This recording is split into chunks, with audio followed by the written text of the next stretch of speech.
Hello everyone. तो दोस्तों आज की इस वीडियो में हम बात करने वाले हैं लेबोरेटरी असिस्टेंट की पोस्ट के लिए। दोस्तों इस पोस्ट के लिए अगर आप यहां पे अप्लाई करना चाहते हैं तो यहां पे क्वालिफिकेशन आपकी क्या होनी चाहिए। दोस्तों मेडिकल यहां पे इस पोस्ट के लिए देखा जाता है, तो कितना कितना यहां पे मेडिकल देखा जाता है वो हम यहां पे बात करेंगे। एग्ज़ाम का पैटर्न क्या रहता है यहाँ पे, उसके अलावा फ़ीस यहाँ पे हम देखेंगे। दोस्तों फ़ीस को लेकर काफ़ी कमेंट आते हैं, तो फ़ीस भी हम यहाँ पे देख लेंगे। फ़ीस यहाँ पे आपकी क्या लगने वाली है। सिलेबस क्या रहता है दोस्तों सबसे इंपॉर्टेंट, क्योंकि दोस्तों ये जब पोस्ट यहाँ पे निकल कर आएंगे ना लेबोरेटरी असिस्टेंट, तो इसके लिए अगर आप पहले से आपको सिलेबस वगैरह जो है पता होगा तो उसके लिए आप तैयारी करोगे तो आपको यहाँ पे आसानी हो जाएगी दोस्तों। यहाँ पे ठीक है, आप यहाँ पे तैयारी अच्छे से कर पाएंगे और इस एग्ज़ाम को दोस्तों क्रैक कर पाएंगे जो यहाँ पे लेबोरेटरी असिस्टेंट की पोस्ट के लिए आपको देना होता है। नेगेटिव मार्किंग भी यहाँ पे होती है दोस्तों, तो वो भी हम यहाँ पे देखेंगे। तो दोस्तों देखिए यहाँ पे सबसे पहले यहाँ पे आप देख रहे होंगे यहाँ पे लिखा है इंडियन रेलवे। तो इंडियन रेलवे की ओर से दोस्तों यहाँ पे लेबोरेटरी असिस्टेंट की पोस्टें जो हैं ये रिलीज़ की जाती हैं और हर साल यहाँ पर ये पोस्टें आपको देखने को मिल जाएंगी। और कब आपको ये पोस्टें यहाँ पे देखने को मिलेंगी वो सारी चीज़ें हम यहाँ पे आगे डिस्कस करने वाले हैं। ठीक है, तो वीडियो हेल्पफुल होने वाली है दोस्तों, इसलिए आप यहाँ पर वीडियो पर बने रहें। और इस तरह की और भी जो इन्फॉर्मेटिव वीडियोस हैं उनका नोटिफिकेशन पाने के लिए चैनल को सब्सक्राइब करके रख सकते हैं, बेल आइकन पर प्रेस करके आप रख सकते हैं, ताकि इस तरह की और भी जो इन्फॉर्मेटिव वीडियोस हैं उनका नोटिफिकेशन आपको टाइमली मिल सके। तो देखिए दोस्तों सबसे पहले हम क्वालिफिकेशन देख लेते हैं। तो क्वालिफिकेशन आप यहाँ पे देख सकते हैं दोस्तों, आपने 10+2 किया होना चाहिए, यानी 12वीं आपने किया होना चाहिए दोस्तों साइंस में, प्लस डिप्लोमा आपने किया होना चाहिए लेबोरेटरी टेक्नोलॉजी DMLT। ठीक है, तो ये देखिए क्वालिफिकेशन क्या मांगी है, फिर से अच्छे से देख लीजिए। या तो आप 12th पास हो, 12th पास तो होना ही चाहिए, 12th इन साइंस आपका होना चाहिए, प्लस डिप्लोमा होना चाहिए इन मेडिकल लेबोरेटरी टेक्नोलॉजी, यानी कि DMLT का आपके पास डिप्लोमा होना चाहिए। ठीक है, या फिर और में बताया है कि अगर आपके पास डिप्लोमा नहीं है दोस्तों तो यहाँ पे सर्टिफिकेट कोर्स आपका होना चाहिए मेडिकल लैब टेक्नोलॉजी में 8 पर with the fulfilment of the course has been done. तो यहाँ पे देखो आपने सर्टिफिकेट कोर्स किया हो और ये दोस्तों कोर्स जो है ना ये किया होना चाहिए आपने रिकॉग्नाइज जो इंस्टीट्यूट होगा ना वहाँ से आपने ये कोर्स किया होना चाहिए। और कोर्स का जो ड्यूरेशन है कम से कम 1 साल का आपने कोर्स किया होना चाहिए।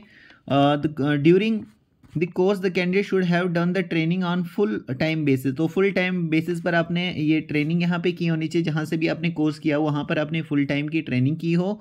Eight the end of the course there should be system of examination. तो जहाँ से भी यहाँ पे मतलब कोर्स आपने किया हो वहाँ का सिस्टम होना चाहिए कि भाई वहाँ पे आपको एग्ज़ाम भी कंडक्ट कराया हो विच हैज़ बीन सक्सेसफुली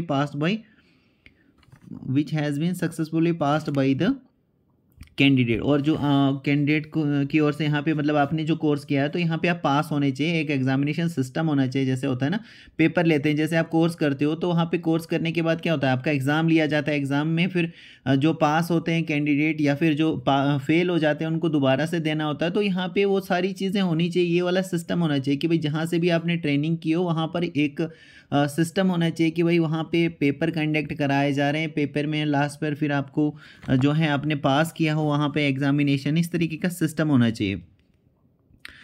तो ये यहाँ पे देख लिया आपने 12th के बाद या तो डिप्लोमा आपने किया हो DMLT से या फिर दोस्तों सर्टिफिकेट कोर्स किया हो आपने मेडिकल लैब टेक्नोलॉजी में, और ये फुल टाइम का किया होना चाहिए आपने, वहाँ पे ट्रेनिंग आपने की होनी चाहिए वहाँ पे। ठीक है, 1 साल का कम से कम वहाँ पे ट्रेनिंग का ड्यूरेशन होना चाहिए। ये सारी चीज़ें जैसे मैंने आपको बताई ये अगर आपके पास हैं तो आप यहाँ पर अप्लाई कर सकते हैं।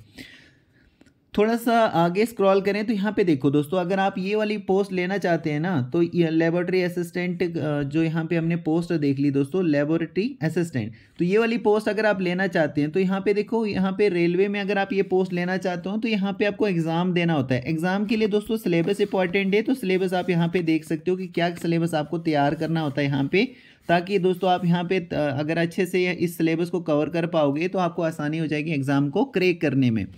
तो देखो सबसे पहले आपका जो प्रोफेशनल नॉलेज है, जैसे लेबोरेटरी असिस्टेंट की पोस्ट है तो लेबोरेटरी असिस्टेंट की का जो कोर्स आपने किया होगा ना उसमें जो भी आपको पढ़ाया होगा उसको बोलते हैं हम प्रोफेशनल नॉलेज। वहाँ से सबसे ज़्यादा क्वेश्चन पूछे जाते हैं। तो लेबोरेटरी असिस्टेंट की पोस्ट के लिए देखो कहाँ से आपको क्वेश्चन ज़्यादा पूछे जाएंगे, जैसे anatomy, physiology, biochemistry, fundamentals of medical laboratory technology, microbiology, clinical biochemistry, pathology और हिस्टोपैथोलॉजी, और इसी तरीके से फिर haematology and blood and blood and bank.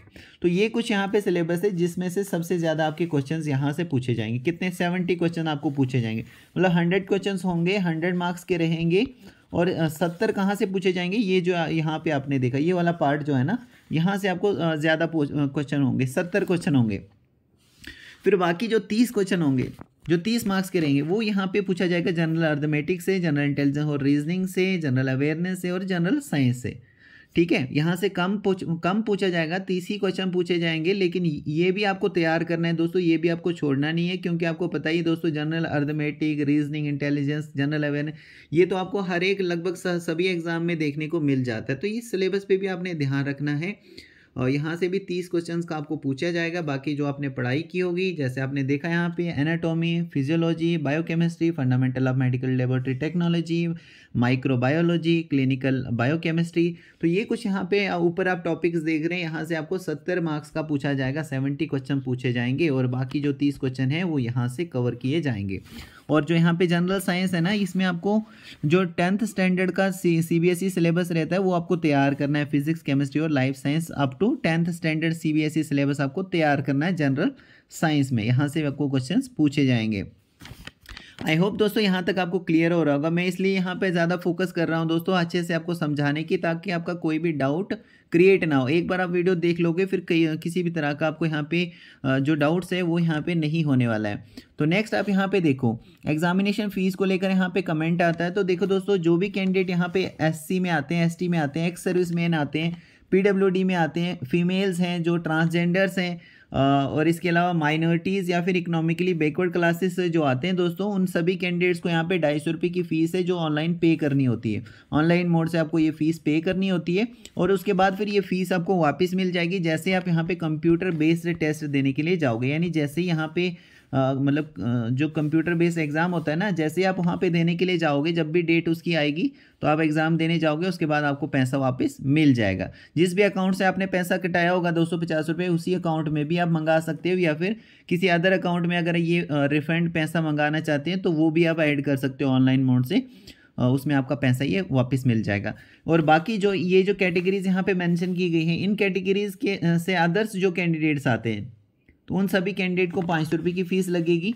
और ये 500 रुपये जो हैं, कुछ यहाँ पे बैंक के चार्जेज हैं 100 रुपये, वो कट के आपको 400 रुपये वापस मिल जाएगा। सेम इसी तरीके से जैसे आप कंप्यूटर बेस्ड एग्ज़ाम देने के लिए जाओगे तो। ठीक है, ये जो फीस है दोस्तों किस तरीके से आप कटा सकते हो, देख सकते हो। इंटरनेट बैंकिंग से कटा सकते हो, डेबिट कार्ड से, क्रेडिट कार्ड से, या UPI के थ्रू आप यहाँ पर ये जो फीस यहाँ पे रखी गई है ना, ये कटा सकते हैं। यानी कहने का मतलब है कि ऑनलाइन मोड से ही आपको फीस जो है ये पे करनी है।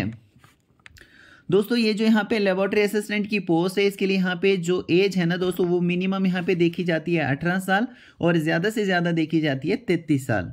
यानी जब भी यहाँ पे पोस्टें रिलीज़ की जाएंगी, 2025 में रिलीज़ की जाएंगी या 2026 में रिलीज़ की जाएंगी, तो यहाँ पे जो एज है ना वो देखी जाएगी 18 साल से लेकर 33 साल तक। अनरिजर्व कैटेगरी में जो भी कैंडिडेट 18 साल से लेकर 33 साल तक आते हैं वो अप्लाई कर सकते हैं। और यहाँ पे +3 जो यहाँ पे लिखा गया है ना, ये +3 क्या है दोस्तों, कि जो 2024 में ये पोस्टें निकल कर आई थी रेलवे की ओर से, RRB की ओर से, तो इसके लिए यहाँ पे 18 साल मिनिमम और 36 साल मैक्सिमम यहाँ पे अनरिजर्व कैटेगरी के लिए एज जो है रखी गई थी। यानी कि 3 साल एक्स्ट्रा दिए गए थे। वो क्यों दिए गए थे दोस्तों? क्योंकि कोविड-19 की वजह से आपको पता ही है दोस्तों, काफ़ी देर से रेलवे की ओर से पोस्टें नहीं निकाली गई थी। इस कारण से यहाँ पे 3 साल एक्स्ट्रा दिए गए थे कि अनरिजर्व कैटेगरी में जो भी कैंडिडेट 18 साल से लेकर 36 साल तक आते हैं वो यहाँ पे अप्लाई कर सकते थे। लेकिन आगे से जब भी यहाँ पे रिलीज़ की जाएंगी पोस्टें, तो उसके लिए यहाँ पे 18 साल मिनिमम और 33 साल मैक्सिमम यहाँ पे एज देखी जाएगी अनरिजर्व कैटेगरी में। बाकी कैटेगरी वालों को रिलैक्सेशन देखने को मिल जाता है, आप लोग जानते ही हैं दोस्तों, जो भी गवर्नमेंट के अकॉर्डिंग मिल रहा होगा। तो दोस्तों यहाँ पे देखो, ये जो यहाँ पे पोस्ट है ना, इसके लिए B1 का मेडिकल भी देखा जाता है। तो B1 के मेडिकल में क्या देखा जाता है, देखो, डिस्टेंस विजन में 6/9, 6/12 विद या फिर विदाउट ग्लासेस होना चाहिए। पावर ऑफ लेंस जो है वो 4 डायमीटर से ज़्यादा एक्सीड नहीं होनी चाहिए। ये देखा जाता है दोस्तों डिस्टेंस विजन में, यानी दूर की जो नज़र है उसमें ये देखा जाता है 6/9 और 6/12 विद या विदाउट ग्लासेस। और ये लेंस की जो पावर है वो 4 डायमीटर से ज़्यादा एक्सीड ना हो।